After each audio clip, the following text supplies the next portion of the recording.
जय Hind everyone, welcome to कर्तव्य पथ एकेडमी। क्या हाल चाल, कैसे हैं आप सभी लोग।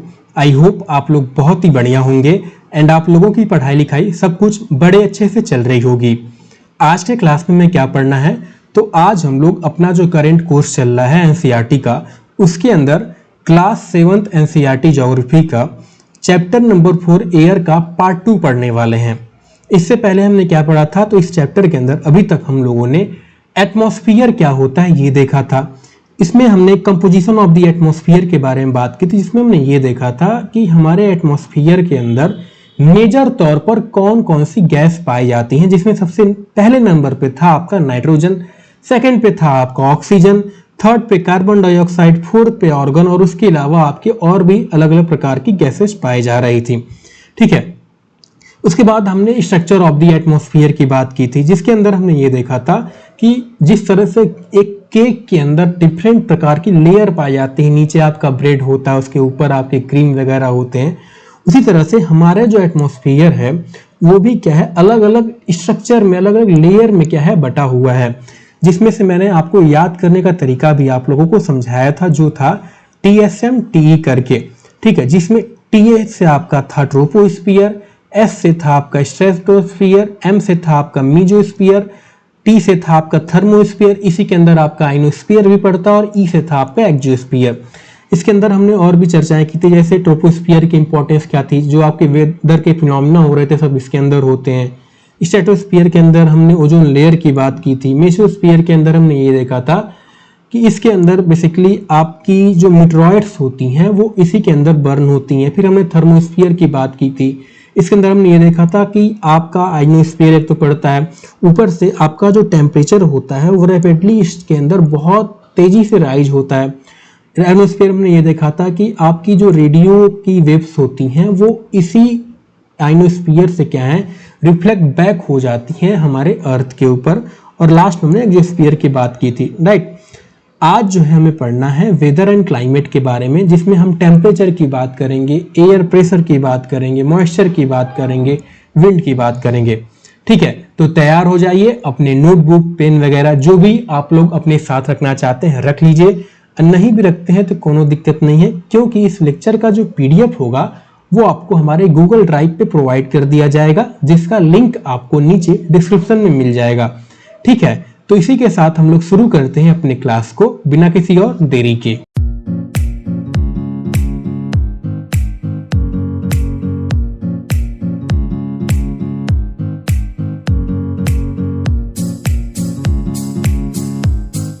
देखिए, सबसे पहले तो हम लोग ये समझने का प्रयास करते हैं वेदर क्या होता है, क्लाइमेट क्या होता है और इनके बीच में डिफरेंस क्या होता है। तो वेदर का सिंपल सा मतलब ये होता है कि जो डे टू डे एटमॉस्फेयर के कंडीशन के अंदर जैसे आपका टेम्परेचर हो गया, आपका एयर का प्रेशर हो गया, इन सब चीज़ों के अंदर जो hour to hour, day to day जो बदलाव आते हैं हमारे एटमॉस्फेयर के अंदर, वो सिंपल भाषा में आपका वेदर कहलाता है। जैसे सवेरे बहुत गर्म होना मौसम, ठीक है, फिर शाम को बारिश हो गया या तापमान क्या हुआ, घट गया, तो ये सब चीज़ें क्या है, आपकी वेदर के अंदर आ जाती हैं। और वही मैं क्लाइमेट की बात करूँ तो क्लाइमेट क्या है, इसी वेदर का मैं अगर लॉन्ग टर्म में एवरेज निकालूं तो सिंपल भाषा में आपका क्लाइमेट कहलाता है। यानी climate is nothing but it is what the average weather condition of a place for a longer period of time. अब सवाल बनता है कितने लॉन्गर पीरियड ऑफ टाइम, तो ये डिपेंड करता है आपका आप कितने टाइम का निकाल रहे हो, बट जो डे टू डे चेंजेस हैं वो आपकी वेदर कहलाती हैं। ठीक है, अब आइए ये जो चेंजेस हो रहे हैं जिसके कारण, जैसे हमने टेम्परेचर की बात की, प्रेशर के बारे में बात की, ये क्या होती है, कैसे ये होती है, इनके बारे में समझते हैं। सबसे पहले हम बात करते हैं टेम्परेचर की। टेम्परेचर का मतलब क्या होता है ये हम समझते हैं। टेम्परेचर का मतलब ये होता है द डिग्री ऑफ हॉटनेस और coldness of air is known as temperature. यानी कितनी मात्रा में आपका हवा जो है गर्म हो रहा है या ठंडा पड़ रहा है, वही क्या है, आपका टेम्परेचर कहलाता है। अब ये टेम्परेचर जो है ये आपने नोटिस किया होगा, एक क्या है, एक समान नहीं रहता। ठीक है, जैसे आप सवेरे अगर उठे 6 बजे 5 बजे तो वहां पे टेम्परेचर क्या होता है, जनरली थोड़ा ठंडा होता है। फिर जैसे जैसे सूरज आपका निकलता है तो टेम्परेचर जो है आपका जनरली राइज होने लगता है, एंड फिर आपका शाम को क्या होता है, टेम्परेचर फिर आपका घट जाता है। ठीक है, लेकिन सवाल ये बनता है ऐसा क्यों होता है। तो इसमें जो मोस्ट इंपॉर्टेंट फैक्टर जो इन्फ्लुएंस करता है इस टेम्परेचर के डिस्ट्रीब्यूशन की, वो हो जाता है इंसुलेशन। अच्छा, एक तो ये हो गया आपका डे एंड नाइट में जो टेम्परेचर चेंज होता है, ऊपर से आपका सीजन टू सीजन भी क्या है, ये आपके टेम्परेचर बदलते हैं। ऊपर से अगर मान लीजिए ये हमारी पृथ्वी है, तो हम जानते हैं हमारे इक्वेटर के अराउंड का जो टेम्परेचर होता है वो क्या होता है, बहुत ही ज़्यादा हाई होता है। बट जैसे जैसे हम पोलार रीजन की तरफ बढ़ते हैं वहां पे टेम्परेचर क्या है आपका घटता जाता है। तो यह सब चीजें जो हैं आखिर क्यों होती हैं, टेम्परेचर क्या इतना प्रभाव क्यों पड़ता है, वो हम समझते हैं। तो मेन फैक्टर जैसे बताया वो क्या है आपका इंसुलेशन हो जाता है। अब सवाल ये बनता है कि इंसुलेशन क्या होता है। तो देखिए, इंसुलेशन का सिंपल सा मतलब अगर इसका फुल फॉर्म हम निकालें तो ये होता है इनकमिंग सोलार एनर्जी, या कह लीजिए इनकमिंग सोलार रेडिएशन। अब ये क्या होता है, तो देखिए हमारे सन से जो हम जनरली जानते हैं, हमारे सन से जो एनर्जी निकलती है वो क्या होती है, वो आपकी अलग अलग वेव में निकलती है, एक इलेक्ट्रोमैग्नेटिक वेव में निकलती है, जिसे हम क्या कहते हैं, इलेक्ट्रोमैग्नेटिक रेडिएशन कहते हैं, जो कि अलग अलग स्पेक्ट्रम पे अगर हम रखें, जैसे विजिबल लाइट हो गई आपकी, अल्ट्रावायलेट लाइट हो गई, इन सब चीज़ों के फॉर्म में निकलती है। तो मतलब बहुत डिटेल की बात हो गई। अभी के लिए शॉर्ट में समझिए, सिंपल भाषा में इंसुलेशन क्या हुआ कि सन से जो किरण हमारे तक पहुंचती, जो ऊर्जा हमारे तक, लाइट हमारे तक पहुंचती है, वही क्या है आपकी इंसुलेशन कहलाती है।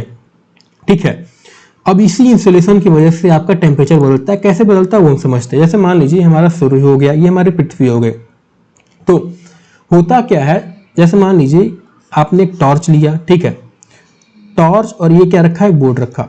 अब टॉर्च से क्या होगा, जब सीधी रेज कहीं पे पड़ती है, लाइट जब पड़ती है, वहां पे क्या है, देखेंगे कम एरिया में लाइट ज्यादा फोकस कर रहा है, लेकिन जैसे ही लाइट को हम क्या करते हैं, टेढ़ा कर देते हैं, तो लाइट वही सेम लाइट क्या है, वो कम उतने ही एनर्जी में क्या है, ज्यादा एरिया कवर करता है।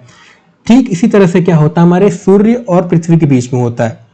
जहां पे सन की रेज जो है डायरेक्ट हमारे अर्थ के ऊपर पड़ती, स्ट्रेट पड़ती हैं, वहां पे क्या है, कम एरिया में ज्यादा लाइट पहुंचता है।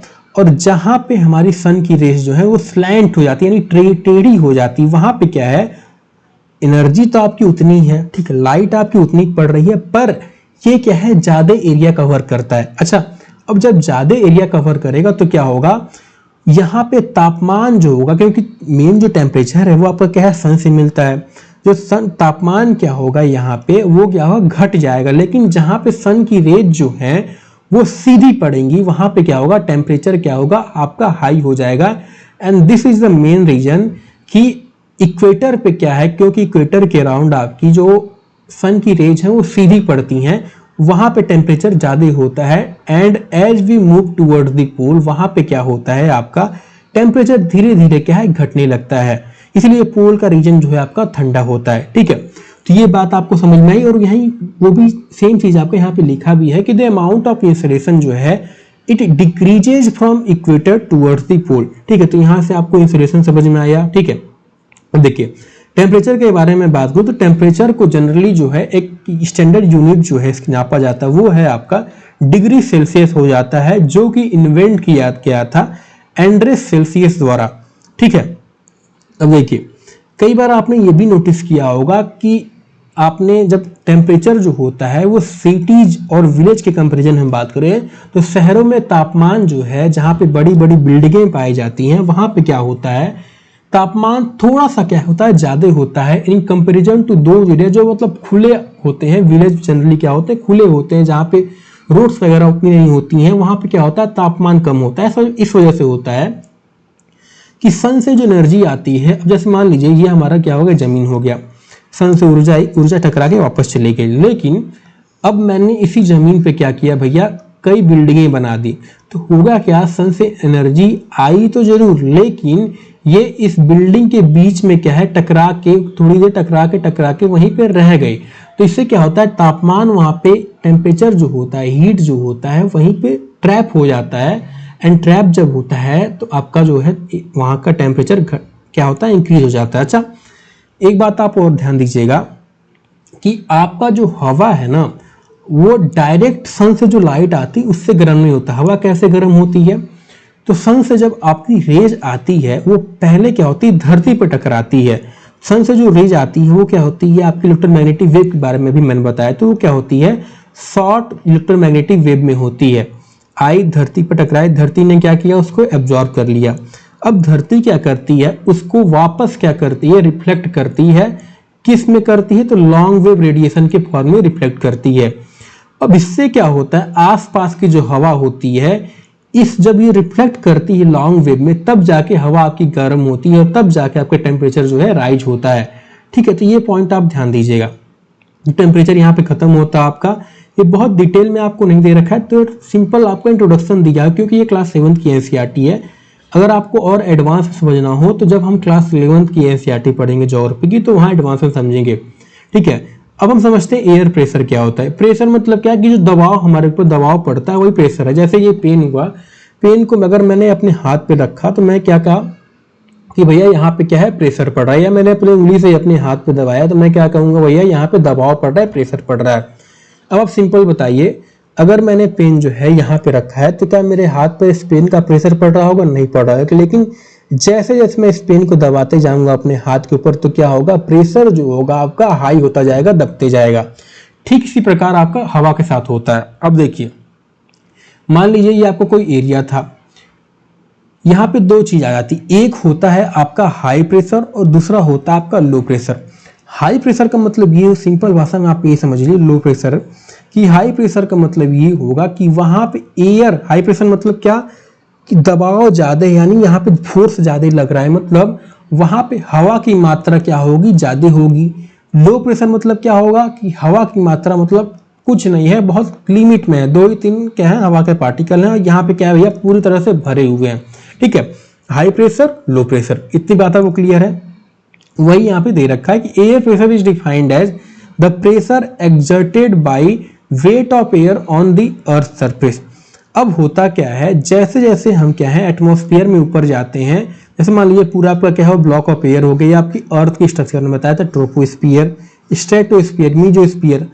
अब क्या होगा, आप खुद मुझे बताइए, पहला नंबर ये हुआ, दूसरा नंबर ये हुआ कि दोनों में से हवा का दबाव कहाँ ज्यादा होगा, तो जाहिर सी बात है, क्योंकि यहाँ पे पूरा ब्लॉक ऑफ एयर क्या है, इसका दबाव 1 नंबर पे ज्यादा पड़ेगा इन कंपेरिजन 2 नंबर। यहाँ पे क्या है भैया, केवल इतना ही हवा का दबाव पड़ रहा है, यहाँ पे क्या है, पूरी हवा दबाव पड़ रही है। यही दे रखा है कि as we go up the layer of the atmosphere, जो प्रेशर है वो क्या होता है, धीरे धीरे रैपिडली क्या होता है, डिक्रीज होता है, मतलब डिक्रीज होता है। ठीक है, अब देखिए, the air pressure is highest at the sea level, same वही चीज आपको कहने का यहाँ पे है, and it decreases with height.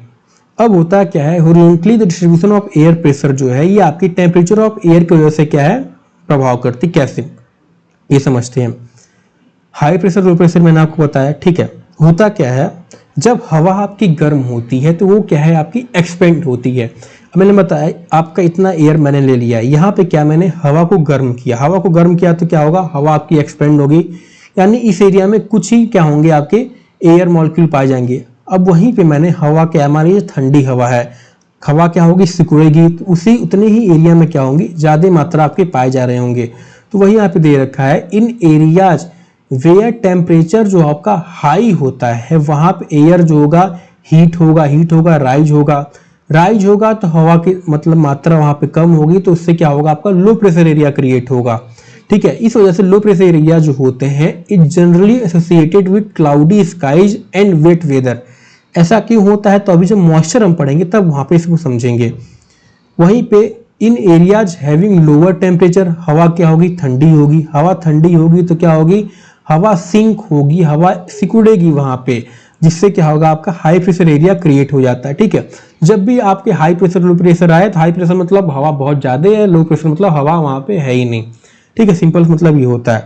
ठीक है, और हवा जो होती है, ये आप पॉइंट हमेशा याद रखना, वो क्या होती है, हाई प्रेशर से लो प्रेशर एरिया, यानी जहां पे हवा ज्यादा होगी, अच्छा खुद ही बताइए, जहां किसी चीज की मात्रा ज्यादा होगी वो क्या होती है, कम मात्रा की तरफ जाएगी। ऐसा तो होगा नहीं कि भैया जहां भीड़ पूरी तरह से भरी हुई है, ऑलरेडी भरी हुई है, आप उसमें जाओगे। ठीक है, जैसे मान लीजिए आपको 2 बस आई एक टाइम पे, एक बस है पूरी तरह से भरी हुई है, एक बस क्या है उसमें 2 ही 3 लोग हैं, पूरी सीट खाली है, तो आप कौन सी बस प्रेफर करो, जनरली आप जो बस खाली उसी में जाओगे ना। तो वही आपके नेचर के साथ भी होता है कि जहां पे हवा ज्यादा भरी हुई है वहां पे हवा जाएगी कि जहां हवा कम है वहां हवा जाएगी। तो वही होता है कि हवा जो है it always moves from high pressure areas to low pressure areas. ठीक है, अब देखिए, अब यहाँ सवाल ये बनेगा कि सर हवा का मतलब इतना बड़ा हवा का ब्लॉक है, इतना बड़ा हवा है, वो हमारे ऊपर क्या है, हम उससे क्या है दबे हुए, उसका प्रेशर हमारे ऊपर पड़ता है, बट इसके बावजूद हमें फील क्यों नहीं होता, इस हवा का दबाव जो है हमें फील क्यों नहीं होता। तो देखिए, हवा भले हमें प्रेस करती है बट साथ में ही हमारी बॉडी जो है वो एक काउंटर प्रेशर लगाती है उस हवा के प्रेशर के अगेंस्ट। इससे क्या होता है, हमें उस एयर का प्रेशर फील नहीं होता है। लेकिन जो आपने देखा होगा, जो एस्ट्रोनॉट वगैरह जो हैं वो जब मून पे या आपके स्पेस में जाते हैं वो एक सूट पहन के जाते हैं। ऐसा क्यों होता है, हमारी बॉडी जो है एयर प्रेशर हमारे ऊपर पड़ता है, उस प्रेशर के अकॉर्डिंग अपना क्या है काउंटर प्रेशर लगाती है। लेकिन जब आप स्पेस में जाते हैं जहां कोई एयर नहीं है, एयर नहीं तो एयर प्रेशर नहीं होगा, तो क्या होगा, आपकी काउंटर प्रेशर, हमारी बॉडी तो है भैया पहले से एडजस्ट है, उसके अकॉर्डिंग वो काउंटर प्रेशर लगाएगी। तो इस वजह काउंटर प्रेशर लगाएगी तो क्या होगा भैया, हम फट जाएंगे गुब्बारे की तरह। इस वजह से क्या होता है, एस्ट्रोनॉट वगैरह एक स्पेशल सूट पहन के जाते हैं जो कि क्या करता है, उस प्रेशर को बना के रखता है। ठीक है, ये पॉइंट भी आप ध्यान देना। अब हम समझते हैं विंड के बारे में। तो हवा क्या हुआ, हवा बेसिकली मिक्सचर ऑफ गैस, आपका हवा हो गया। अब जब यही हवा जो है एक प्लेस से पॉइंट ए से पॉइंट बी जब मूव करती है तो उसे हम क्या कहते हैं, इस मूवमेंट ऑफ एयर को from high pressure area to low pressure area, इसको क्या कहते हैं, विंड कहते हैं। ठीक है, विंड का जनरली जो नाम है ना, वो जिस डायरेक्शन से ब्लो करती है उस डायरेक्शन के अकॉर्डिंग हम वैसे रखते हैं। जैसे मान लीजिए अगर कोई हवा जो हो, विंड जो हो, वो ब्लो कर रही हो वेस्ट डायरेक्शन से, तो उसे हम क्या कहते हैं, वेस्टर्ली विंड हो गए। इस तरह से आप मान लीजिए कोई विंड है, वो आपकी, मैंने कहा कि ये विंड है, इसका नाम क्या है, ईस्टर्ली विंड है। तो आप मुझे बताइए कि इस डायरेक्शन से ब्लो कर रही होगी या आपकी वेस्ट डायरेक्शन से ब्लो कर रही है। जाहिर सी बात है, मैंने क्या बताया कि हवा जो है जिस डायरेक्शन से ब्लो करती है उस डायरेक्शन से उसका नाम रखा जाता है, यानी ये हवा जो होगी आपकी इस डायरेक्शन से क्या होगी, ब्लो कर रही होगी। ठीक है, अब देखिए विंड को जो है आपके 3 टाइप में क्या है ब्रॉडली डिवाइड किया जाता है। अभी के लिए केवल आप इनके नाम जान के रखिए, वैसे ये बहुत एडवांस टॉपिक हो जाता है कि ये जैसे अभी देखिए, पहले तो ये जानिए कितने प्रकार के होते हैं। तो विंड जो है ये आपके 3 प्रकार के होते हैं। पहली होती है परमानेंट विंड, सेकंड होती है सीजनल विंड और थर्ड हो जाती है लोकल विंड। आपको नाम से पता चल रहा है, परमानेंट विंड मतलब थ्रू आउट द ईयर क्या होगी, ये हवा बह रही होगी। सीजनल विंड मतलब कि सीजन टू सीजन क्या होगी, गर्मी में ठंडी में क्या होंगी, बह रही होंगी। गर्मी में एक अलग विंड बह रही होगी, ठीक है, ठंडी में आपकी अलग विंड बह रही होगी। मानसून के दौरान, बारिश के मौसम के दौरान आपकी जैसे मानसून विंड होगी, क्या है, सीजनल विंड हो जाती हैं। इसी तरह से आपकी लोकल विंड हो जाती हैं। जैसे हमारे यहाँ जो लू बहती है वो क्या है, एक लोकल विंड हो जाती है। दीज क्या है, these blow only during a particular period of the time और year in a small area. अब इसके अंदर जैसे परमानेंट विंड में आपकी वेस्टर्ली विंड हो गई, आपकी ईस्टर्ली विंड हो गई। तो ये आप डायग्राम देख रहे हो, ये डायग्राम एनसीईआरटी ने इंक्लूड तो कर दिया है, बट ये आपका इसके अंदर बहुत और भी चीज़ें क्या है इंक्लूड होती हैं। तो जब हम क्लास 11th के एनसीईआरटी, मैं अगेन रिपीट कर रहा हूँ, पढ़ेंगे तो वहाँ पे आपको ये समझ में आएगा। अभी के लिए आप केवल इनके नाम जान के रखिए कि विंड जो है 3 तरह की हो गई, कौन कौन सी, फिर मैं रिपीट कर रहा हूँ, permanent, seasonal and local wind. ठीक है, अब आइए हम समझते हैं आपका लास्ट टॉपिक जो रह गया वो है मॉइस्चर के बारे में, कि मॉइस्चर क्या होता है। मॉइस्चर का मतलब क्या होता है कि देखिए, जब सन की रेज जो है वाटर के ऊपर पड़ती है तो वाटर क्या होगा, गर्म होगा। वाटर गर्म होगा तो क्या होगा भैया, गर्म होके वो लिक्विड से गैस में कन्वर्ट होगा, यानी वाटर क्या होगा, आपका इवापोरेशन उनके अंदर स्टार्ट हो जाएगा from land and different water bodies. और जब गर्म होके वो गैस में कन्वर्ट हो जाएगी तो उसको हम क्या कहते हैं, वाटर वेपर कहते हैं। ठीक है, यानी पानी जब गर्म होके जो भाप आपके निकलता है ना, उसे हम गैस नहीं, जनरली हम क्या कहते हैं, उसे वाटर वेपर कहते हैं। तो किसी भी पर्टिकुलर टाइम पे, किसी भी पर्टिकुलर स्थान पे जो आपकी मॉइस्चर मतलब जो वाटर वेपर आपकी प्रेजेंट होती हवा के अंदर प्रेजेंट हो, उसे ये क्या कहते हैं, हम ह्यूमिडिटी कहते हैं। यानी moisture in the air at any time is known as humidity. ठीक है, तो जब आपकी when the air is full of water vapor we call it a humid। जैसे हम कहते नहीं है कि बारिश के दौरान हवा में बहुत ज्यादा नमी है। नमी से कहने का मतलब ये होता है कि वाटर मतलब हवा जो है उसके अंदर बहुत ज़्यादा क्या है, वाटर वेपर प्रेजेंट है, मॉइस्चर बहुत ज़्यादा क्या है, प्रेजेंट है। ठीक है, तो होता क्या है, as the air gets warmer its capacity to hold the water vapour increases. क्यों? क्योंकि पानी पहले हवा जो था ठंडा था, मॉलिक्यूल क्या थे आपके पास पास से, तो इसमें भैया वाटर वेपर आप कहाँ घुसाओगे। लेकिन जब हवा आपकी गर्म हुई, मॉलिक्यूल्स क्या हुए आपके दूर दूर हुए, अब क्या हो गया, इनके बीच में पूरा स्पेस क्रिएट हो गया, तब क्या होगा, वाटर वेपर आसानी से क्या होंगे, इसके अंदर आ जाएंगे। तो वही यहाँ पे दे रखा है कि जैसे आपकी हवा गर्म होती, उसकी जो क्षमता होती है वाटर वेपर को होल्ड करने की, वो क्या है आपकी इंक्रीज हो जाती है। So it becomes more and more humid. ठीक है, so on a humid day cloth take longer to dry and sweat from our body does not evaporate easily. वही आप दे रखा कि ह्यूमिड डे के दौरान यानी बारिश के मौसम के दौरान क्या होता है कि कपड़े हो गए, या आपने देखा होगा आपके पसीने जो है कम निकलते हैं। क्यों? क्योंकि हवा में भैया मॉइस्चर पहले से प्रेजेंट है, तो आप कहाँ से अलग से मॉइस्चर घुसाओगे। ठीक, अब देखिए, अब होता क्या है कि जब आपकी वाटर वेपर यानी हवा गर्म होगी तो क्या होगी, ऊपर राइज होगी। तो वाटर वेपर जब उसके साथ जब हवा गर्म होती है, वाटर वेपर जो उसके अंदर इंक्लूड होते हैं वो भी क्या है, राइज होते हैं, ऊपर की तरफ क्या है भैया, चले जाते हैं। अब जब ऊपर की तरफ ये जाते हैं तो क्या होता है, हवा धीरे धीरे क्या है, ठंडी पड़नी स्टार्ट हो जाती है। हमने देखा था कि ट्रोपोस्फीयर स्ट्रेटोस्फीयर में क्या है, जब ऊपर जाते हैं तो हवा का टेम्परेचर क्या है आपका जनरली डिक्रीज होता है। तो हवा भी क्या है ठंडी होती है, यानी वाटर वेपर भी जो उसके अंदर रहते हैं वो भी क्या है, ठंडा पड़ना स्टार्ट हो जाए।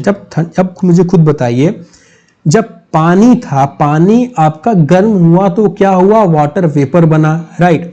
अब वाटर वेपर को जब हम ठंडा करेंगे तो क्या बनेगा भैया, कुछ और तो बनेगा, या क्या बनेगा, वाटर ही तो बनेगा। तो क्या होता है, जब वाटर वेपर आपको ऊपर जाता है, ऊपर जाके राइज होता है, धीरे धीरे ठंडा पड़ेगा। अब जब ठंडा पड़ेगा तो क्या होता है, ये वापस अपने वाटर में क्या होता है, वाटर ड्रॉपलेट में कन्वर्ट होना स्टार्ट हो जाता है। इसे हम कहते हैं कंडेंसेशन की प्रक्रिया कहते हैं, प्रोसेस कहते हैं। अब यही ड्रॉपलेट ऑफ वाटर जो है आपके एक बहुत ही बड़े संख्या में जब आपके एक साथ इकट्ठे हो जाते हैं तो उन्हें हम क्या कहते हैं, उन्हें हम क्या कहते हैं, क्लाउड्स कहते हैं। यानी clouds are just masses of such water droplet. So when these droplet of water, अब क्या होता है, जैसे मान लीजिए हवा थी, हवा वाटर वेपर के साथ ऊपर राइज हुई तो क्या हुई, हवा ठंडी पड़ना स्टार्ट हुई, वाटर वेपर ठंडी पड़ना स्टार्ट हुई, क्या हुआ, टाइनी वाटर ड्रॉपलेट आपके क्या हुए, बनना स्टार्ट हुए, राइट। अब क्या हुई, यही आपके साथ में क्या है, जब हम यहाँ से देखते हैं तो हमें क्या है, वो क्लाउड की तरह नजर आते हैं, उसे हम क्लाउड कहते हैं। अब होता क्या है, हवा नीचे से राइज हो रही होती तो ये हवा क्या है, उसको वहीं पे रोक के रखती है। लेकिन एक समय ऐसा आता है कि हवा उसको मतलब वहां पे रोक नहीं पाती है। तो क्या होता है, वाटर ड्रॉपलेट जब हैवी हो जाते हैं टू फ्लोट इन एयर, ये वाटर ड्रॉपलेट नीचे जमीन पे गिर जाते हैं। इन्हें हम क्या कहते हैं, इसे हम क्या कहते हैं, प्रिसिपिटेशन कहते हैं। याद रखिएगा, मैंने यहाँ पे जो शब्द का प्रयोग किया वो प्रिसिपिटेशन का यूज किया है, ना कि रेनफॉल। रेनफॉल तब आपका होता है जब ये क्या हो, लिक्विड के फॉर्म में, जब आपकी प्रेसिपिटेशन जो लिक्विड के फॉर्म में होती है उसे हम क्या कहते हैं, रेनफॉल कहते हैं। अन्यथा जब आपके आइस के फॉर्म में हो तो उसे हम स्नोफॉल कह देते हैं। ठीक है, तो ये आप ध्यान दीजिएगा। तो अब आपको यह समझ में आए कि बारिश जनरली कैसे होती है। ऐसा नहीं है कि ऊपर भैया हमने कोई नदी वगैरह लगा के मतलब रखा हुआ है, नीचे ही सब पानी जाता है ऊपर, फिर ऊपर जाके क्या है, गैस के फॉर्म में जाता है ऊपर फिर ठंडा होके पानी बन के नीचे वही आ जाता है। ठीक है, तो ये बात आपको क्लियर है यहाँ पे, राइट। अब देखिए, अब आपकी रेनफॉल के बारे में मैंने बात की, तो रेनफॉल मतलब लिक्विड फॉर्म में जो आ रहा है वही आपकी रेनफॉल है। अब रेनफॉल जो है आपकी तीन तरह की हो जाती है। पहला होता है कन्वेक्शनल रेनफॉल, तो जो मैंने आपको अभी एग्जांपल दिया कि हवा ऊपर गई, राइज हुई, ठंडी पड़ी, ठंडी पड़ के क्या हुई, कंडेंसेशन हुआ, कंडेंसेशन होने के बाद वाटर ड्रॉपलेट में कन्वर्ट हुए, कन्वर्ट होके भैया जब हवा उनको रोक नहीं पाई, बहुत ज्यादा वाटर ड्रॉपलेट हैवी हो गए तो ये नीचे आ गई और आपकी क्या हुई, रेनफॉल हो गई। अब होता क्या है कि मान लीजिए कोई पहाड़ी एरिया था, ठीक है, हवा यहां से जा रही थी और हवा क्या होगी भैया, पहाड़ को चीर के तो निकल नहीं पाएगी। ठीक है, तो क्या होता है, हवा उसके, अब हवा को तो बहना है तो हवा बहेगी, क्या करती है, उस पहाड़ के ऊपर से जाने का प्रयास करती है। अब जब हवा ऊपर जाएगी तो मैंने क्या बताया था कि टेम्परेचर जो है आपका घटता है उस हवा का, फिर वही जब हवा आपकी ऊपर जाएगी तो टेम्परेचर घटेगा, फिर सेम प्रोसेस आपका वहां पे होगा। तो पहाड़ी क्षेत्र में जो आपकी रेनफॉल जनरली होती है, इस तरीके से जो रेनफॉल होती है वो आपकी ओरोग्राफिक रेनफॉल कहलाती है। ठीक इसी तरह से आपकी क्या होती है, साइक्लोनिक रेनफॉल होती है कि एक तरफ से गर्म हवा आ रही हो, एक तरफ से ठंडी हवा आ रही हो। अब मुझे बताया ठंडी हवा जो है भारी है, गर्म हवा जो है हल्की है, तो कौन सी हवा ऊपर जाएगी, तो कौन सी हवा ऊपर जाएगी, आपकी गर्म हवा ऊपर जाएगी। तो क्या होता है, एक तरफ से ठंडी आई टकराई, एक तरफ से गर्म हवा टकराई, जब टकराएंगे तो क्या होती है, गर्म हवा आपकी ऊपर की तरफ राइज करना स्टार्ट कर देती है। राइज होगी तो तापमान घटेगा, घटेगा तो क्या होंगे, सेम प्रोसेस आपका कंडेंसेशन होगा और फिर वहां पे बारिश होगी। तो इस तरीके से जो रेनफॉल होता है उसे हम क्या कहते हैं, साइक्लोनिक रेनफॉल कहते हैं। ठीक है, तो यहाँ पे आपको कन्वेक्शनल रेनफॉल, रिलीफ या ओरोग्राफिक रेनफॉल और साइक्लोनिक रेनफॉल आई होप आपको क्लियर हो। ठीक है, और जैसे मैंने आपको बताया कि प्रेसिपिटेशन जो है आपका वो स्नो के फॉर्म में भी हो सकता है, स्लीट के फॉर्म में भी होता है और हेल के फॉर्म में भी होता है। ये क्या होते हैं, तो जब हम क्लास 11 की एनसीईआरटी पढ़ेंगे तो वहां पे समझेंगे। तो बस आई थिंक आज के लिए इतना ही, यहाँ तक हमारा चैप्टर जो है इस खत्म होता है। ठीक है, अगर क्वेश्चंस की हम बात करें जो बुक के अंदर दे रखा है, पहला क्वेश्चन ये कहता है कि which of the following gases जो हैं हमें प्रोटेक्ट करती हैं हार्मफुल सन रेज से। तो जाहिर सी बात है भाई, नाइट्रोजन तो करती नहीं है, ओजोन तो करती नहीं, वो कौन सी गैस है, तो कार्बन डाइऑक्साइड गैस हमें प्रोटेक्ट करती है। ठीक है, या आप ओजोन भी कह सकते हैं। मोस्ट प्रेफर आंसर क्या होगा आपका, ओजोन हो जाएगा।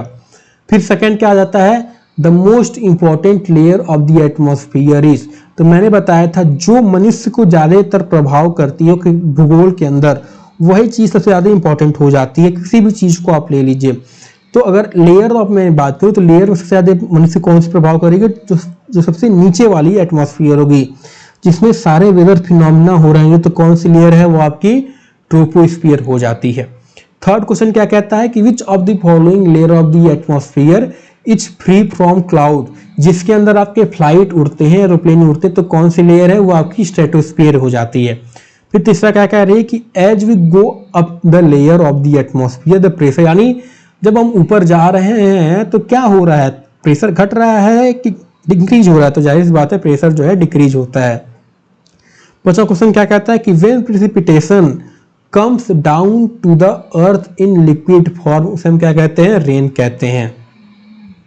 ठीक है, मैच द फॉलोइंग भी देख लेते हैं, ट्रेड विंड, लू, मानसून और विंड। ट्रेड विंड क्या होगा, ट्रेड विंड हम जानते हैं ये क्या है, परमानेंट विंड है। ठीक है, लू क्या है, लू आपकी लोकल विंड है। मानसून क्या है, आपकी सीजनल विंड है। और विंड क्या है भैया, विंड तो मतलब एयर का जो मूवमेंट हो रहा है उसे हम क्या कहते हैं, विंड कहते हैं। ठीक है, तो आई होप आज के लिए बस इतना ही, मिलते हैं आपको अगली क्लास में। अगली क्लास में जो है हम नेक्स्ट चैप्टर कवर करेंगे जो है आपका वाटर, ऑलराइट, जिसे हम क्या कह सकते हैं, आपका ओशिनोग्राफी का जो पार्ट हो गया। ऑलराइट, जय हिंद।